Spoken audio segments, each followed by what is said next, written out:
নমস্কার, তোমাদের সকলের প্রিয় পাঠশালায় আরো একটি নতুন ক্লাস নিয়ে হাজির হলাম তোমাদের সামনে। আজকে আমি তোমাদের সাথে আলোচনা করব তৃতীয় শ্রেণীর রায়মার্টিন কোয়েশ্চেন ব্যাংকের প্রথম পর্যায়ক্রমের মূল্যায়ন 2025-এর বাংলার 12 এবং 13 নম্বর স্কুলটির প্রশ্ন উত্তর। আগের কয়েকটি ক্লাসেই তোমাদের 1 নম্বর থেকে 11 নম্বর স্কুল পর্যন্ত আলোচনা করিয়ে দিচ্ছি। এখনো পর্যন্ত যারা সেই ক্লাসগুলি পাওনি তারা অবশ্যই গিয়ে আগে সেই ক্লাসগুলি করে নিও। আমি আজকের ক্লাসটি শুরু করছি, সকলে মন দিয়ে দেখে নাও। 12 নম্বর স্কুলটির নাম হল চক্র সমন্বয় কমিটি, কাঁথি নতুন চক্র এবং বর্ধমান সিএমএস হাই স্কুল প্রাথমিক বিভাগ। এই দুটি স্কুল থেকে তোমাদের এই প্রশ্নটি তৈরি করা হয়েছে। আমি উত্তর সহ আলোচনা করে দিচ্ছি, সকলে মন দিয়ে দেখে নাও। প্রথম প্রশ্নটি আছে শূন্যস্থান পূরণ করো। লোটা শব্দের অর্থ ড্যাশ। লোটা শব্দের অর্থ হলো ঘটি। ড্যাশ ভাবনারা মনে আসে যখনই। হিজিবিজি ভাবনারা। হিজিবিজি ভাবনারা মনে আসে যখনই। তারপরে বলেছে দেখো, একটি ওষ্ঠধ্বনি হলো ড্যাশ। একটি ওষ্ঠধ্বনি তোমরা ফ লিখতে পারো, ফ লিখতে পারো। হস্রস্বর উচ্চারণে ড্যাশ সময় লাগে, কম সময় লাগে। দুইটা বলেছে অর্থ দেখো, পরিশ্রম। পরিশ্রম শব্দের অর্থ হলো খাটুনি। পরিশ্রম শব্দের অর্থ খাটুনি। 16 আনা। 16 আনা শব্দের অর্থ হলো পুরোপুরি। পুরোপুরি। প্রতিজ্ঞা। প্রতিজ্ঞা শব্দের অর্থ হলো শপথ বা পণ লিখতে পারো। তারপরে তিনি এটা বলেছে সঠিক উত্তরটিতে টিক চিহ্ন দাও।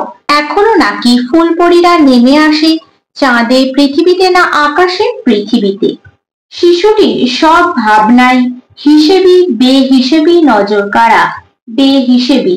মানুষের মুখ থেকে উচ্চারিত আওয়াজকে বলে ধ্বনি বর্ণ শব্দ। ধ্বনি।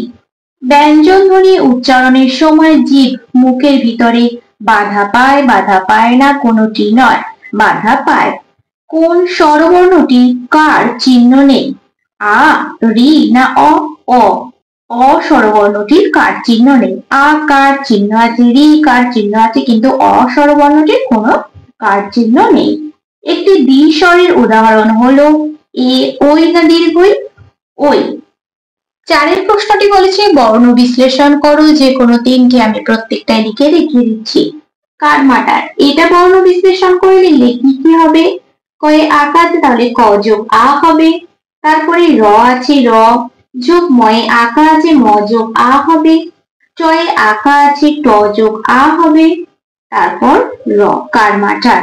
তারপরে কি আছে? হিজিবিজি। এটা ভেঙে লিখলে কি হবে? হয় হর্ষই আছে তাহলে কি লিখবো? হ যোগ হর্ষই যোগ বর্গীয় জয় হর্ষই, বর্গীয় জ যোগ হর্ষই যোগ বয় হর্ষই, ব যোগ হর্ষই যোগ বর্গীয় জয় হর্ষই, বর্গীয় জ যোগ হর্ষই। হিজিবিজি। তারপরে যে জঙ্গল, এটা বর্ণ বিশ্লেষণ করে লিখতে হবে বর্গীয় জ যোগ অ যোগ ওয়াই গয়ে আছে ও যোগ গ যোগ অ যোগ ল যোগ অ, জঙ্গল। তারপর আছে ক্ষমা। কয় মধ্যনস্ব আছে ক যোগ মধ্যনস্ব যোগ ম যোগ আ, ক্ষমা। তারপরে পাঁচেরটা বলেছি শব্দ যুগলের অর্থ পার্থক্য দেখাও। কি আছে? বাড়ি। বয়াকার ঢয়সী বাড়ি। বাড়ি মানে হলো ঘর, আর বয়ে আকার রয়ে হর্ষ বাড়ি মানে হলো জল। দন্তস্বরে ওকা দন্ত নাকার সোনা মানে হলো স্বর্ণ বা ধাতু। আর তালবস্বরে ওকা দন্ত নাকার সোনা মানে হলো শ্রবণ করা। শ্রবণ করা। আদন্ত শাখা আশা মানে হলো আগমন, আর তালবস্যকা আশা মানে হলো কামনা। তারপরে ছয়টা বলেছে বাক্য রচনা করো। বিরাট। বিরাটটির কি বাক্য রচনা আমরা লিখতে পারি? একটি নদীর পাড়ে বিরাট বটগাছ আছে, এটা আমরা লিখতে পারি। তোমরা অন্য বাক্য রচনা লিখতে পারো। ছবি। রাম খুব ভালো ছবি আঁকে, তোমরা এখানে অন্য বাক্য রচনাও লিখতে পারো। সাথেটা বলেছি এলোমেলো বর্ণগুলির সাথে শব্দ গঠন করো। এটার সাথে লিখতে হবে অনেক দিন। অনেক দিন। এটার সাথে লিখতে হবে ভ্রমর। মরফলা মর অভ্রমর। আরেকটা বলেছি চোখ শব্দটিকে দুটি আলাদা আলাদা অর্থে ব্যবহার করে বাক্য লেখো।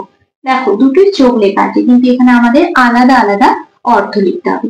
চয়কর খ চোখ, এটা আমরা চক্ষু লিখতে পারি একটা অর্থ, আর একটা অর্থ লিখতে পারি অবাক বা ইশারা, এটাও লিখতে পারি।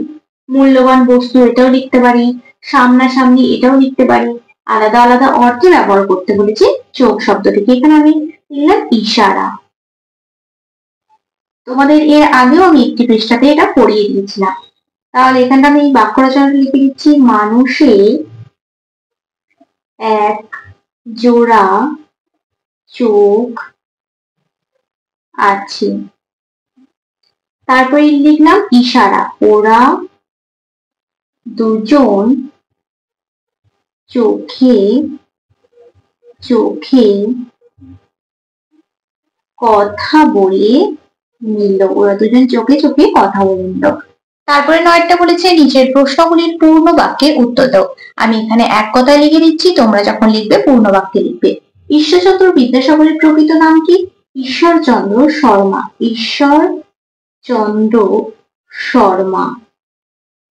তোমরা এইভাবে লিখবে, ঈশ্বরচন্দ্র বিদ্যাসাগরের প্রকৃত নাম হলো ঈশ্বরচন্দ্র শর্মা।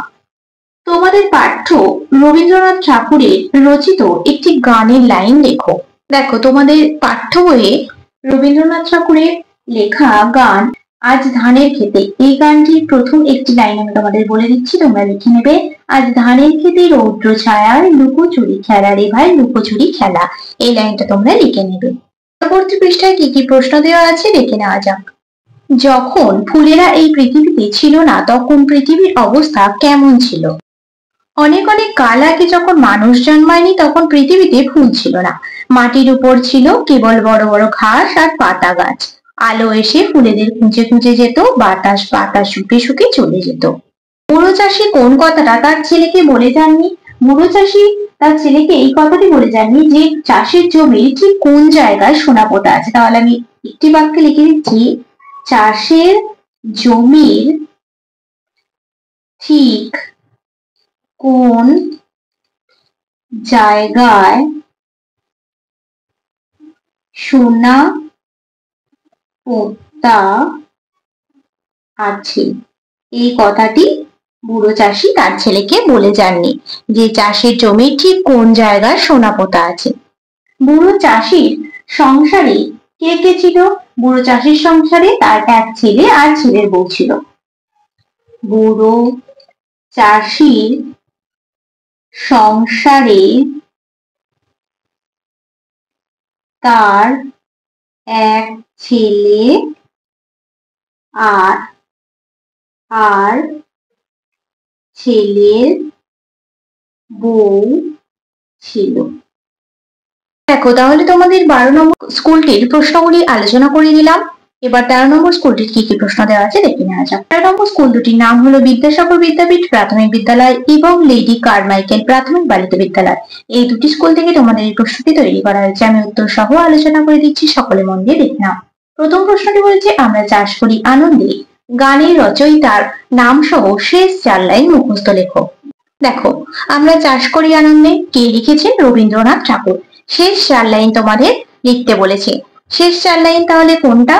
মাটির এক তরুণ কবি নৃত্য দোতুল ছন্দে, ধানের শেষে পুলক ছোটে সকল ধরা হেসে ওঠে, অঘ্রাণেরই সোনার রোদে পূর্ণিমারি চন্দ্রে। দুইটা বলেছে বিপরীত শব্দ লেখো। সংকুচিত, সংকুচিতের বিপরীত হলো প্রসারিত। মস্ত, মস্তর বিপরীত ক্ষুদ্র। অনেক, অনেকের বিপরীত কম বা অল্প। শিক্ষা, অশিক্ষা। তিনটা বলেছে বর্ণ বিশ্লেষণ করো। চমৎকার, এটা ভেঙে লিখলে কি কি পাবো? চ যোগ ম যোগ খন্ডত যোগ ক যোগ আ যোগ র, চমৎকার। তারপর হচ্ছে কার মাটার, এটা ভেঙে লিখলে কি কি পাবো? ক যোগ আ যোগ র যোগ ম যোগ আ যোগ ট যোগ আ যোগ র। চারিটা বলেছে শূন্যস্থান পূরণ করো। অঘ্রাণ মাসের পরের মাসের নাম হলো অঘ্রাণ, পৌষ। এখনো নাকি ফুলপরীরা নেমে আসে পৃথিবীতে। পাঁচেরটা বলেছে বাক্য রচনা করো। মন, আমার আজ খুব মন খারাপ। তোমরা এখানে অন্য বাক্য রচনা করতে পারো। বাসি, আমার বাবা আমায় একটা বাঁশি কিনে দিয়েছেন। বাঁশি কিনে দিয়েছেন। তোমরা এখানে অন্য বাক্য রচনা লিখতে পারো। ছয়টা বলেছি এলোমেলো বর্ণগুলি সাজিয়ে নতুন শব্দ তৈরি করো। এটা সাজিয়ে লিখতে হবে অন্য রকম। এটা সাজিয়ে লিখতে হবে হামাগুড়ি। সাতেরটা বলেছে সমার্থক শব্দ লেখো। বাঘ কি হবে? ব্যাঘ্র হবে। বয়জক হলো আঁকা, ঘয়ক ব্যাঘ্র হবে, শার্দুল হবে। তারপর আছে উপস্থিত। উপস্থিতে সমার্থক শব্দ কি হবে? বিদ্যমান হবে, বিদ্যমান, আগত। আটেরটা বলেছে সমচ্চারিত ভিন্নার্থক শব্দগুলির অর্থ লেখো। তীর, তয় হর্ষই র, তীর মানে কি? বান, বয়াকা মধ্যাহ্ন। আর তয় দীর্ঘই র, তীর মানে হলো নদীর ধার। বয়াকার ঢয়সী বাড়ি মানে হলো গৃহ, আর বয়াকার রয়সী বাড়ি মানে হলো জল। তারপর আছে শব্দার্থ লেখো। পুলক, পুলক শব্দের অর্থ কি? আনন্দ বা রোমাঞ্চ। পারিশ্রমিক, পারিশ্রমিক শব্দের অর্থ হলো মজুরি। মুচকি, মুচকি শব্দের অর্থ হলো ঠোঁট বন্ধ করে হাসা। ঠোঁট বন্ধ করে হাসা। নিরীক্ষণ, নিরীক্ষণ শব্দের অর্থ হলো পরীক্ষা করা বা ভালো করে দেখা। পরীক্ষা করা, ভালো করে দেখা। যে কোনো একটা লিখবে। দশেরটা বলেছে নিজের প্রশ্নগুলির সঠিক উত্তর দাও।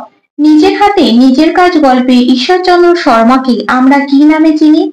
ঈশ্বরচন্দ্র বিদ্যাসাগর নামে চিনি। ঈশ্বরচন্দ্র বিদ্যাসাগর, বিদ্যাসাগর। তোমার জানা কয়েকটি রেল স্টেশনের নাম লেখো। বর্ধমান রেল স্টেশন, দুর্গাপুর, শ্রীরামপুর, অনেক কিছু আছে। দেয়ালের ছবি গল্পে শিকারীটি কিভাবে দিন কাটাতো? সকালে গায়ের ঘর থেকে বেরিয়ে যায় সে, আঁধার হওয়ার আগে পর্যন্ত বনে বনে ঘুরে গাছের ফল খায়, পাখি শিকার করে, বনে রান্না করে খায়, বড় আনন্দে থাকে সে। এইভাবেই সে দিন কাটাতো। ঘরামি কাদের বলা হয়? যারা মাটির বাড়ি বানান তাদের ঘরামি বলা হয়। ঘরামি বলা হয়। বাঙালি ডাক্তারবাবুকে কুলিটি তার নিজের নাম কি বলেছিলেন? ঈশ্বরচন্দ্র শর্মা।